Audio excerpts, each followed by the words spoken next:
नमस्कार बंधुरा तुम्हारा सबाई केमन आछो आशा करी सकले खूबই ভালো আছো। পম্পা সিম্পল কুকে সবাইকে স্বাগত। আজকে আমি তোমাদের সঙ্গে দারুণ টেস্টি এবং হেলদি টিফিনের রেসিপি শেয়ার করব, যেটা হাতের কাছে থাকা উপকরণ নিয়ে খুব সহজে বানিয়ে নেওয়া যায়। আর এটা কিন্তু সবাই ভীষণই তৃপ্তি করে খাবে। আর এই তীব্র গরমে তেল মশলাদার খাবার কিন্তু একদমই খাওয়া উচিত নয়। তো আমি একদম নামমাত্র তেল দিয়ে কিভাবে এই টিফিনটা বানালাম আর কী সব উপকরণ দিয়েছি, তোমরা পুরো ভিডিওটা দেখতে থাকো বন্ধুরা। আশা করছি তোমরা খুব সহজে কিন্তু বাড়িতে বানিয়ে ফেলতে পারবে। তাহলে বন্ধুরা কথা না বাড়িয়ে রেসিপিটা শুরু করছি। তো ভিডিওটা দেখার সময় বন্ধুরা একটা লাইক দিয়ে ভিডিওটা সম্পূর্ণ দেখো। তোমাদের একটা লাইক আমার নতুন ভিডিও বানাতে উৎসাহ জাগায়। আর টিফিনটা খাওয়ার জন্য কিন্তু কোনো কিছুরই প্রয়োজন হবে না, শুধুই খাওয়া হবে। এটা এতটাই টেস্টি হয়। এই টিফিন রেসিপিটি বানানোর জন্য প্রথমে একটা বড় বাটির মধ্যে আমি দিয়ে দিচ্ছি 1 কাপ আটা। তো একটা মেজারিং কাপের 1 কাপ আমি আটা দিয়ে দিলাম। তারপরে আটার মধ্যে দিয়ে দিচ্ছি 1/3 কাপ সুজি।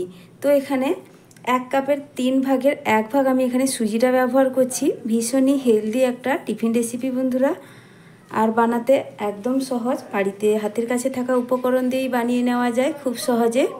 তারপরে বন্ধুরা এখানে আমি জল দেবো। তো 1 কাপ যেহেতু এখানে আটা নিয়েছি, 1 কাপ আটার জন্য এখানে 1 কাপ আমি জল নিয়েছি। তো এখানে কাপের মাপ আর বাটির মাপটা একই, তার জন্য আমি এখানে বাটিতে জলটা দিয়ে দিচ্ছি। আর জলটা অল্প অল্প করে দিয়ে বন্ধুরা দেখো আমি মিশিয়ে নিচ্ছি। তো জলটা কিন্তু আরও বেশি আমার লাগবে, তবে এখন আমি বর্তমান 1 কাপ জলই দিচ্ছি, আর জলটা পরে ব্যবহার করব।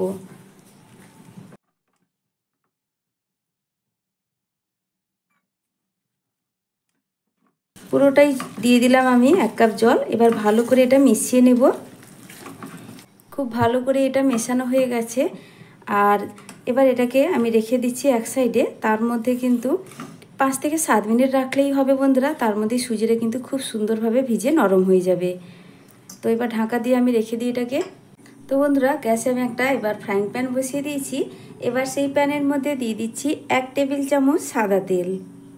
তো খুব বেশি তেল এখানে দিচ্ছি না। তেলটা এবার গরম হয়ে গেছে। দিয়ে দিচ্ছি চা চামচের 1/2 চামচ গোটা জিরে। কুচনো কাঁচা লঙ্কা আমি এখানে দিয়ে দিলাম 3টে, তবে ঝালটা যে যার পছন্দ মতো দিবে। দিয়ে দিচ্ছি সামান্য একটু গ্রেট করা আদা।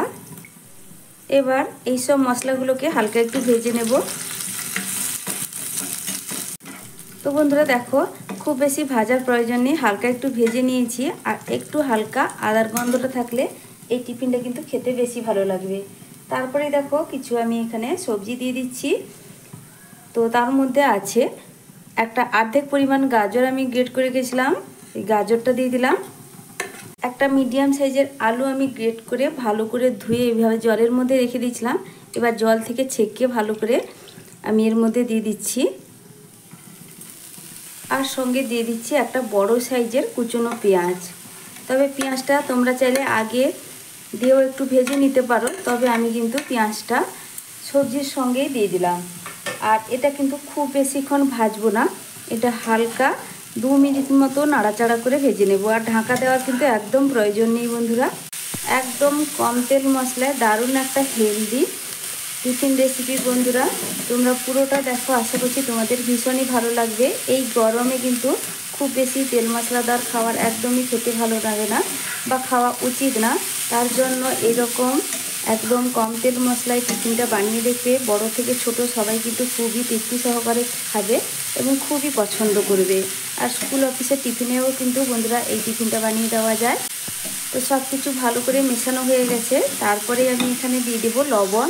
তো স্বাদ মতো এখানে লবণটা দিয়ে দিলাম, সামান্য একটু হলুদের গুঁড়ো, আর দিচ্ছি সামান্য একটু কাশ্মীরি লাল লঙ্কার গুঁড়ো। এতে কালারটা ভীষণই সুন্দর আসবে।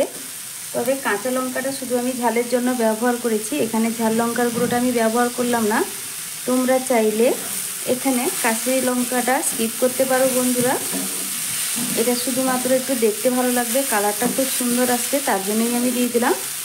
তো এই মশলাটা দেওয়ার পরে আমি ভালো করে আবারও মিশিয়ে নিচ্ছি। আর কিন্তু এখানে কোনো মশলাই আমি ব্যবহার করব না। আর বন্ধুরা এটা তোমরা নিরামিষভাবে বানাতে চাইলে, বা আমার অনেক বন্ধুরা আছে যারা নিরামিষ পছন্দ করো, তারা কিন্তু এখানে পেঁয়াজটাকে স্কিপ করবে, তাহলেও কিন্তু খুব সুন্দর করে টিফিনটা বানানো যায় আর ভীষণই টেস্টি হয় খেতে। তো আমি এই টিফিনটা নিরামিষের দিনে বানালে পেঁয়াজটাকে স্কিপ করেই বানাই, তো খুবই ভালো লাগে খেতে। তো বন্ধুরা দেখো, সবজিটাকে আমি 2 মিনিট মতো ভেজে নিয়েছি। এর থেকে বেশি আর ভাজার প্রয়োজন নেই, কারণ এটাও আবার পরে রান্না হবে, তাতে কিন্তু খুব ভালোভাবেই সেদ্ধ হয়ে যাবে। তো এবার গ্যাসের ফ্লেমটা বন্ধ করে আমি এটা সবজিটাকে তুলে দিচ্ছি। এবার দেখো বন্ধুরা, আমি যে আটা আর সুজিটা মাখিয়ে রেখেছিলাম সেটা কিন্তু অনেকটাই ঘন হয়ে গেছে। তো আবারও আমি এই হ্যান্ড উইচের মাধ্যমে ভালো করে মিশিয়ে নিচ্ছি। অনেকটাই ঘন হয়ে গেছে দেখো বন্ধুরা, সুজিটা জল টেনে। এবার আমি এই আটা আর সুজির ব্যাটারের মধ্যে দিয়ে দিচ্ছি ভেজে রাখা সবজিটা। আর বন্ধুরা, আমি সবজিগুলোকে একটু হালকা ভেজে নিলাম। তোমরা কিন্তু চাইলে এই সবজিগুলো কাঁচাও ব্যবহার করতে পারো, তো সেক্ষেত্রেও কিন্তু কোনো অসুবিধা হবে না। তবে হালকা একটু এইভাবে ভেজে নিলে টেস্ট কিন্তু ভীষণই ভালো আসে। আর তোমরা বন্ধুরা চাইলে তোমরা পছন্দ মতো নিজেরা যেইভাবে সবজি পছন্দ করো সেই সবজিগুলোও কিন্তু এখানে ব্যবহার করতে পারো। তো আমার হাতের কাছে থাকা সবজিগুলো নিয়েই আজকে আমি তোমাদের সঙ্গে টিফিনটা বানিয়ে দেখাচ্ছি। তো বন্ধুরা, এবার আমি এতে আরও কিছুটা পরিমাণ জল দিয়ে দিচ্ছি, তবে খুব বেশি জল না, অল্প একটু জল দিয়ে আমি মিশিয়ে নেব। তো কতটা পরিমাণ ব্যাটারটা ঘনত্ব রাখতে হবে সেটা কিন্তু আমি তোমাদের দেখিয়ে দেব। তো খুব বেশি কিন্তু পাতলা করলে হবে না, একটু ঘন টাইপের ব্যাটার হবে। তো অল্প জল দিয়েছি, আমি ভালো করে মিশিয়ে নিচ্ছি। তো এখানে আমার আরও একটু জলের প্রয়োজন মনে হচ্ছে, তো আরও সামান্য একটু জল দিয়ে দিলাম। দিয়ে দিচ্ছি বন্ধুরা লবণ। তো এখানে সুজি আর আটার পরিমাণে লবণটা আমি এখানে দিয়ে দিলাম। আর এখানে যেহেতু সবজিটা ভাজার সময় সবজির পরিমাণ মতো আমি লবণটা ব্যবহার করেছিলাম, তার কারণে কিন্তু আটা আর সুজি যতটা পরিমাণ আমি দিয়েছি তার পরিমাণ অনুপাতে আমি সামান্য একটু লবণ এখানে ব্যবহার করলাম। তো স্বাদ বুঝেই তোমরা কিন্তু লবণটা দিয়ে দিবে, বা এই অবস্থায় একটু টেস্ট করে দেখেও নিতে পারো লবণটা ঠিক আছে কিনা। এবার দেখো ভালো করে আবারও মিশিয়ে নিচ্ছি। সামান্য একটু হলুদের গুঁড়ো ও কাশ্মীরি লাল লঙ্কার গুঁড়োটা দেওয়ার জন্য দেখো বন্ধুরা ব্যাটারের কালারটা কতটা সুন্দর হয়েছে। আর ভাজার পরেও বন্ধুরা ভীষণই সুন্দর একটা কালার আসবে। তো ভালো করে এটাকে আমি কিন্তু মিশিয়ে নিলাম। এবার আমি তোমাদের দেখাই ব্যাটারের ঘনত্বটা ঠিক কিভাবে হয়েছে। ঠিক এইভাবেই কিন্তু বন্ধুরা ব্যাটারের ঘনত্ব রাখতে হবে, একটা থকথকে ব্যাটার। আর দেখো বন্ধুরা, সব শেষে আমি দিয়ে দিচ্ছি 1/2 চামচ বেকিং পাউডার, তবে এটা কিন্তু সব শেষেই দিতে হবে। এবার বেকিং পাউডার দেওয়ার পর ভালো করে একবার আমি মিশিয়ে নেব। মিশিয়ে নিলেই কিন্তু ব্যাটারটা একদমই রেডি। তো তোমরা চাইলে বেকিং পাউডার এখানে ব্যবহার নাও করতে পারো, বেকিং পাউডার ছাড়াও কিন্তু খুব সুন্দরভাবে এই টিফিনটা বা নাস্তাটা রেডি করা যায়। তবে বেকিং পাউডার দিলে এটা ভীষণই নরম হয়, খেতে কিন্তু খুবই ভালো লাগে। তো ভালো করে একবার মিশিয়ে নিলাম, এর থেকে বেশি আর মেশানোর প্রয়োজন নেই। একদম পারফেক্টভাবে আমার এখানে ব্যাটারটা রেডি হয়ে গেছে। এবার টিফিনগুলো ভাজার জন্য গ্যাসে আমি একটা ফ্রাইং প্যান বসিয়ে দিয়েছি, আর প্যানের মধ্যে দিয়ে দিচ্ছি 1 চা চামচ তেল। একদম অল্প তেলেই, নামমাত্র তেলেই টিফিনটা বানানো হয়ে যায় বন্ধুরা। এবার তেলটা দেওয়ার পর আমি ব্রাশ দিয়ে একটু তেলটাকে ব্রাশ করে দিচ্ছি এইভাবে। প্যানটা এবার গরম হয়ে গেছে। এবার গ্যাসের ফ্লেমটা আমি মিডিয়ামে রেখে দিয়েছি, আর এখানে টিফিনের ব্যাটারটা আমি 1 হাতা এই প্যানের মধ্যে দিয়ে দিচ্ছি। তো দেখো বন্ধুরা, দেওয়ার পরে কিন্তু ছড়ানোর প্রয়োজন নেই, আপনা আপনি যতটুকু ছড়িয়ে যাবে তাতেই কিন্তু হয়ে যাবে। এবার আমি ঢাকা দিয়ে দেব আর হতে দেব 1 মিনিট।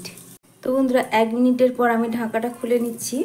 আর দেখো বন্ধুরা, উপর সাইডটা কত সুন্দরভাবে হয়ে গেছে আর শুকনো ভাব হয়ে গেছে। আমি এবার টিফিনটাকে উল্টে নেব। উল্টো সাইডটাও কিন্তু একইভাবে ভেজে নিতে হবে। তো উল্টে দেওয়ার পরেও আমি ঢাকাটা দিয়ে দিচ্ছি, যাতে উল্টো সাইডটাও খুব সুন্দর করে ভাজা হয়ে যায়। গ্যাসের ফ্লেমটা অবশ্যই বন্ধুরা মিডিয়ামেই রাখতে হবে। তো বন্ধুরা দেখো, আবারও আমি ঢাকাটা খুলে নিলাম 1 মিনিট পর। এবার আমি তোমাদের তুলে দেখাচ্ছি। দেখো টিফিনটা কত সুন্দরভাবে উল্টো সাইডটাও ভাজা হয়ে গেছে। আমি এবার টিফিনটাকে তুলে নেব। একদম কম তেলে দেখো বন্ধুরা কত সুন্দর একটা টিফিন রেডি হয়ে গেল। আর এটা দেখো ভাজার পরে কতটা সুন্দর হয়েছে দেখতে। সব টিফিনগুলো দেখো বন্ধুরা ঝটপট আমি রেডি করে ফেললাম, আর একটা প্লেটের মধ্যেই সার্ভ করে নিয়েছি। আর টিফিনগুলো দেখতে কতটা লোভনীয় লাগছে দেখো, আর ভীষণই টেস্টি হয় এই টিফিনগুলো বন্ধুরা। আমি একটা টিফিন তোমাদের কেটেও দেখাচ্ছি, এটা কতটা নরম হয়েছে। দেখো, দেখে নিশ্চয়ই বুঝতেই পারছো এটা কতটা পারফেক্টভাবে রেডি হয়েছে। আর এটা খেতে কিন্তু বন্ধুরা অসাধারণ লাগে। বাড়ির বড় থেকে ছোট সবাই খুবই পছন্দ করবে। স্কুল অফিসে টিফিনের জন্য কিন্তু ঝটফট বানিয়ে দেওয়া যায়। তাহলে বন্ধুরা, আমার এই আজকে টিফিনের রেসিপিটা তোমাদের কেমন লাগলো অবশ্যই কমেন্ট করে জানাবে। আর যদি ভালো লেগে থাকে তাহলে বন্ধুরা লাইক, শেয়ার, সাবস্ক্রাইব করে দিয়ে আমার পাশে থাকবে। আজকের মতো টাটা বন্ধুরা, ফিরে আসছি নতুন এক রেসিপি নিয়ে। তোমরা সকলে ভালো থেকো, সুস্থ থেকো।